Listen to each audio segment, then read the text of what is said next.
Peace and greetings. It's your man DJ Battle checking in from the Foundation Podcast. And man, I hope you're enjoying the programming and sure could use your support. Hey, if you please could like, share, subscribe. Hey, if you want to make a contribution, that'll help as well. I'm trying to get these numbers up, but I can use your help. So contributions can go to Cash App at $DJ Battle 313. I'm not gonna keep y'all waiting, so let's go ahead and get to the show. Let's get it started.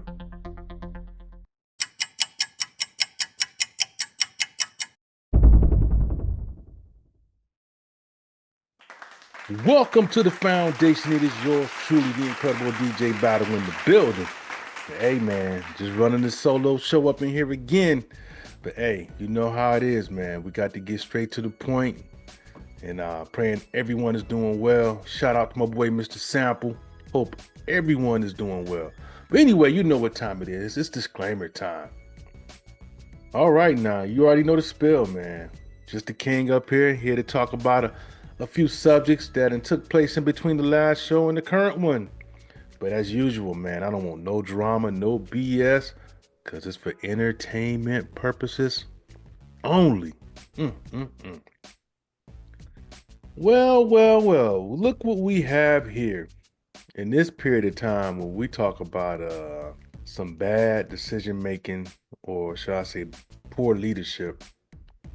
You know, anytime you accidentally receive, texts of, war plans that's taking place in Yemen, and then it happens, 30 minutes later. I mean, we've never seen this kind of lapse of judgment happened before. I don't know what the hell Pete Hegseth was thinking about. First of all, by having this kind of access to information on a public platform and not something that's classified or government platform. You would think this should be common sense on this level. So as a result, look what happens. Information gets sent to a journalist, out of all people.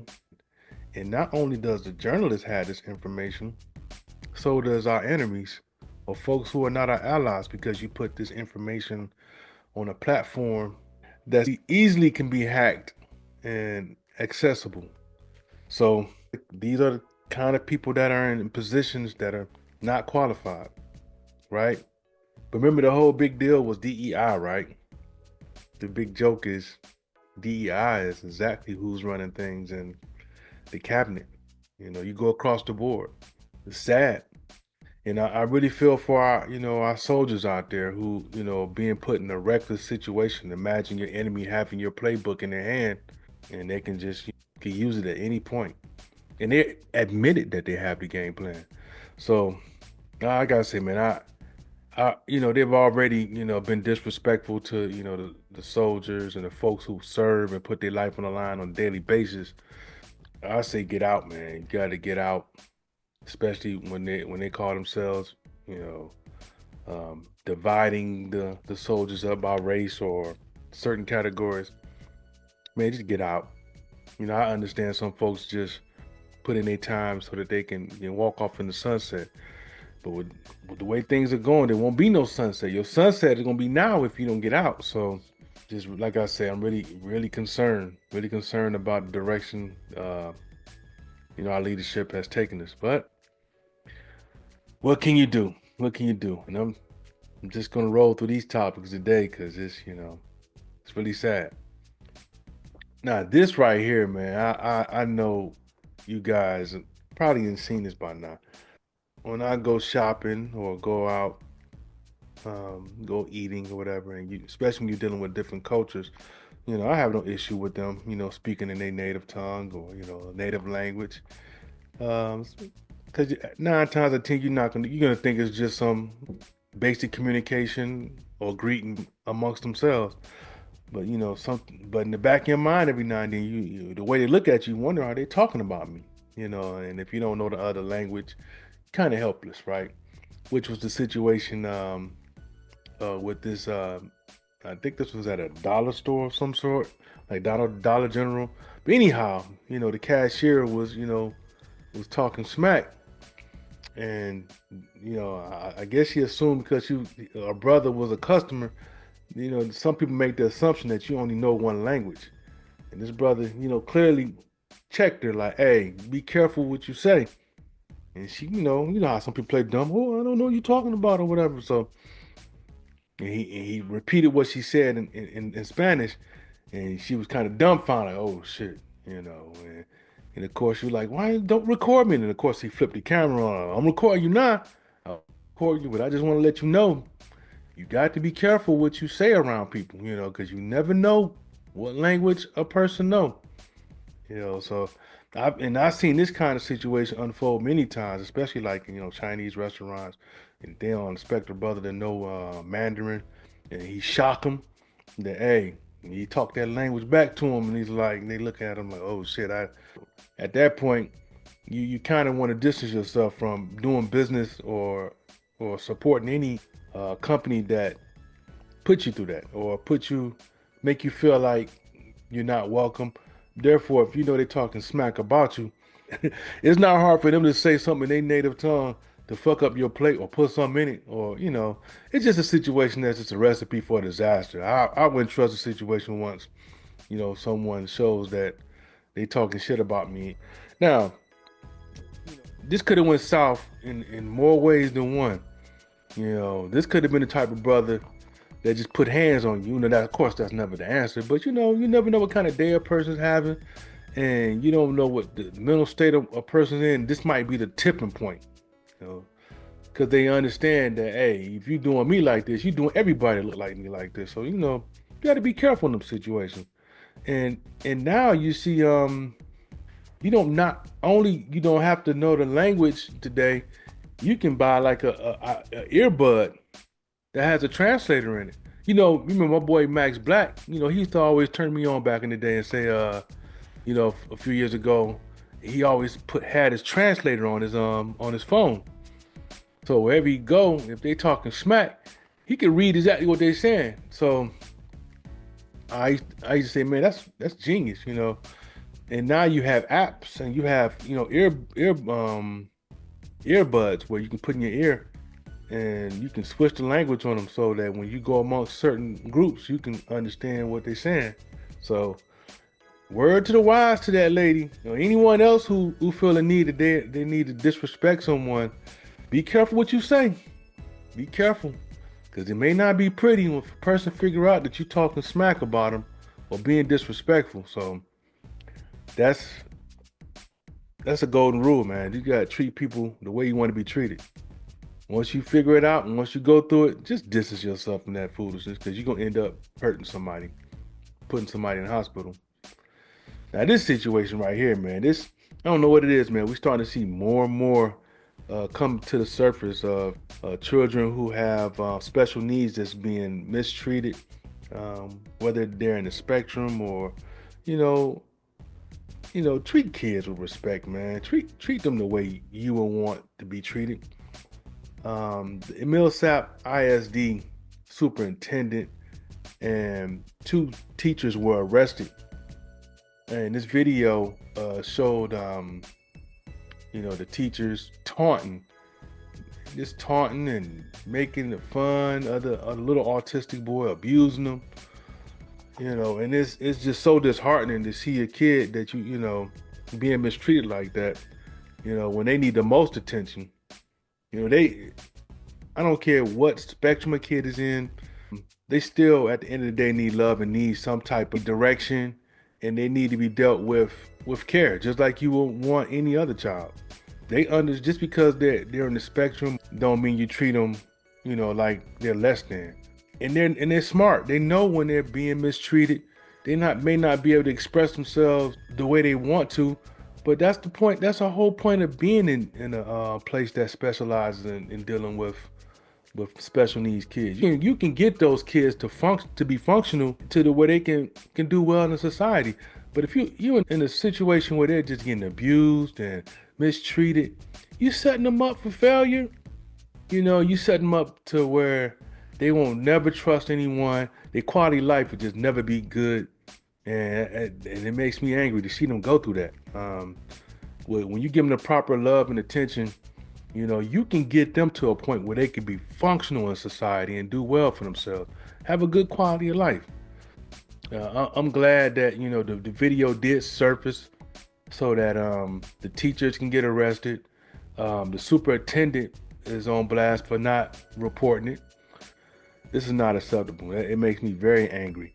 You know what I'm saying? Because everyone in their family has someone that special needs. You just treat them with respect, man. Treat them with respect, and this is a crazy place, man. It's rough for hell, even normal children. Especially like our kids. To go to school, they already have the deck stacked against them.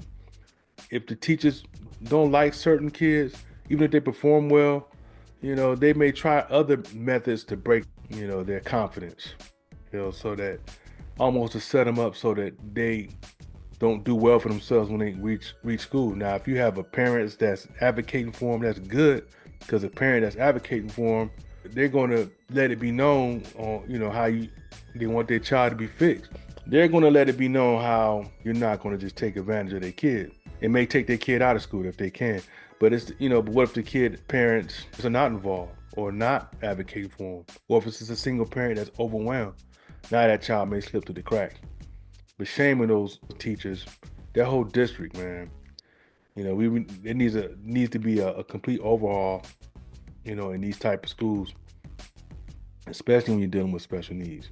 But I hope they punish them to the fullest extent and don't ever let them work in the profession of teaching again. Man, that gets me angry. Now, this right here, man.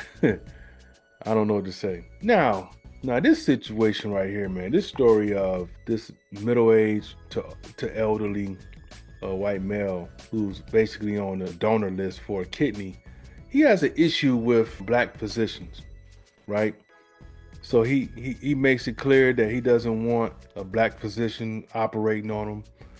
This is just, like I said, it's just the things our people go through, man. Like my wife, she's a physician, man. And I can tell you from personal experience, most people try to put the narrative out there that if a doctor is black or color or woman or anything of that nature, that they somehow lowered the bar. Now, let me ask you something. If your life was on the line and you needed a surgery done, which doctor would you want to perform the procedure? Would you want the surgeon to be one who got by because his parents was a physician, basically by legacy? He wasn't really tested. He pretty much was passed through. Don't really have a high success rate with his surgery because everything he's done has been given to him, or just not as good. Let's just say just not as good or not as seasoned because everything was handed to him. Or would you prefer to have a surgeon that not only been put through the ringer, but they had to work 5 to 10 times harder? Let's say some exams are written and it's already tough to do a written exam, but this particular physician has to do a verbal test in order to pass. So in other words, the bar is raised higher for them to jump over. So you rather have a person that had the bar lowered because of who they knew, or the person that's been put through hell and still excelled? Which one would you rather have? But it's people like this that seem to want to make you think that, like Carson Tucker, they just make you think that the bar has just been lowered. Or like Elon, they just think the bar has just been lowered because of the person's color or gender or whatever. I tell you what, the numbers don't lie. Look at some of the background of some of the physicians or surgeons or their success rate on certain surgeries, and look at their demographic. I'm not gonna say all legacy doctors or privileged doctors are not as good, but if I put my money head to head, I put my money on the one that's been tested out the gate. So I'm just saying. So it's people like this, man, that just if they have an issue with having a black surgeon, or if they have issue with someone on the donor list who has the organ you need, but they just not the color you prefer, let their ass just sit to the side. Let them sit to the side. Knock them down, way down the list. Knock them down. Because obviously they don't get it. So, and they'll never get it. We all humans, but hey, You want to put us in this category like our organs are not as good or it's a inferior product? Okay, just let that mud die. Fuck it, let them die. What the stuff we go through, man, is so unnecessary, but we used to it. This next topic, man, switching gears, man. Now, Marvin Sapp, you know, gospel artist and pastor, went viral just recently. Now he's been viral for closing the church doors trying to collect $40,000.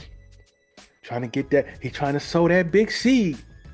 Now, I'm from Detroit. Marvin's from he's from the Detroit area. And this is is one of the reasons why I've never been a religious person. And because I've seen some of the most gangster cats and hustlers who turned over to the gospel for the lifestyle because of the ability to be able to hustle by selling a product that's not, life-threatening, like crack, cocaine. It's much easier to sell the book or the word and get paid a whole lot more. So, you do your hustle, you do your thing. I get it. And being that I have a background also in music, most people seem to have rappers in this category, they gangsters. And they put the gospel artists on this level of, they're angelic and so God-fearing. And it's like, man, these are the most gangster artists in the industry. I mean, I ain't gonna go into detail, but from my experience, there's some, can't play with these gospel artists, man. They hurt you. They put you in the ground if they have to. You know what I'm saying? Especially if you threaten to expose their lifestyle. Like if you let's just say mistress or something about to come out, man, they have you floating up a river, man, if to keep a certain image. But anyway, man, this situation, man, you know how it is. You've seen the offering. You always see the period of time when the offering goes, being passed around, and then at the end, the offering basket gets to the treasury, and while the pastor, look up to the treasury after they get through counting while they singing the selection or whatever, and if you look up at the treasurer and the treasurer be like, that means that they need to collect more money, so it's about to pass that offering tray around again. But in this situation right here, man, he wants 40,000 out the gate. He wants to sow a 40,000 seed. So he knew he wasn't close to that target. So he was just flat out like, hey, we're gonna go ahead and we need to go ahead and lock the door. Lock the doors, amen. Lock the doors. So you gonna lock the doors. So what you gonna do now? You got a card reader? What you got? You about to swipe everyone's card on the I don't know what to say about this, man. But what are you gonna do? Are you gonna demand that everyone hit that 40,000 target? From my own experience, sometimes we'll get an invitation from some people we just know, and they, hey, come on down to the church, and we just be like, in my mind, I'm looking at the missus like, and she like, oh, come on, let's don't hurt. In my mind, I'm like, you know what? I look at the kids, let them get them. Let me introduce them. Let me give them a taste of what it's like to go to church. So we go there, sit there. Of course, it gets to the same period of time when it's time to pass the plate, and if it don't hit the target, this particular pastor, looked at me looked at our family, looked at everybody, and said, these prayers cost. Like in a real loud, this evil tone, like, y'all need to pay. These prayers cost. And my kids looking at me in fear, like, why is she talking to the people like that? And I was looking at them like, in my mind, I'm like, now y'all understand what I'm talking about. See the foolishness that goes on in here? Vultures, man. It's crazy. So and it was right after that moment, once they said, start talking reckless on, y'all, these prayers cost. Oh, man, I didn't know prayers cost. I said, man, let me get these kids up out of here. They traumatized. But, they needed to see that. Got to see people like this that's, looking for, trying to use their position to strong arm people out of their hard earned money, and for what? To support basically your lifestyle. 'Cause let's be honest, that's all you see with these churches and mega churches or anything like that. I'm not gonna say all of them. I'm not gonna throw all of them in there, but I'm damn sure gonna throw the majority at like a 98.9%. I'm gonna throw a strong number out there. Yeah, you just basically funneling money to a lifestyle and the same recycled story that you're gonna hear, month in and month out, or year in and year out. Just a recycled story with no direction. Life is not that complicated. I have too many examples, but I'm just going to say this. Be careful when you're dealing with these crooks. I'm just going to call it like I say. Just be careful when you're dealing with these crooks. If that's what it takes for you to, to walk the straight and narrow, find you a church where they ain't gonna put you through all this foolishness, where they don't have you take out your check and try to basically take all your money, or they got the foolishness of someone floating from the ceiling to the pool pit, the theatrics that come with it. If, like I say, I can't tell nobody what they do with their life, but I'm just gonna tell you with mine, we're not gonna play those games and be a part of that foolishness, because that's all it is at the end of the day. And we already got Netflix. I don't need to go pay for some more foolishness. But man, let me leave that topic alone, man, because you already know what it is. Now, this situation right here, man. Jayden Daniels, man. It was cool to see him and Juju chopping it up, during the game. Look like a nice, beautiful couple in the making. I'm not speculating. I don't know what they got going on, but they just look like they were having a good time, right? And we know how Jayden's mom is she's hardcore when it comes to protecting her son from Instagram models and gold diggers. And I commend her for that. I really do. I commend her for that. So, but it kind of threw me off when I saw her come. I was like, man, why she just jumped in the middle? Kind of looked like she kind of broke up their little momentum of talking. I'm like, damn, how old is dude? I mean, he about 24, 25, right? I mean, I'm pretty sure he can handle himself. But you can tell, whatever she said, she looking like, yeah, let me go ahead and sit here. Y'all can talk to each other like this, like they 13 years old or something. So I'm like, man, Mom Dukes, man, you need to go ahead and just, spend some time with your old man or something. But I can't tell nobody how to how to run their household. But the dude is 25, right? 24, 25. But I guess mom knows best. So you look at his face right here, he's looking like, damn, mom. I mean, damn, let me go ahead and talk. I'm making all this money. I'm doing good. I ain't she, since she's an athlete just like me, let us chop it up. You know what I'm saying? You can go like, damn, it ain't like I'm playing for the wrong team. I'm doing everything I'm supposed to do. You know what I'm saying? Don't damn. So, mom's probably was looking at him and was like, look, baby, I know what's best. And she ain't been through no adversity. You think you know her, but she ain't been through no adversity. So you she got to go through something before you to show me that she tough, or that she's worthy, and then what happens next? Oh my goodness. She was balling hard in her game, man. She tore her whole ACL, man.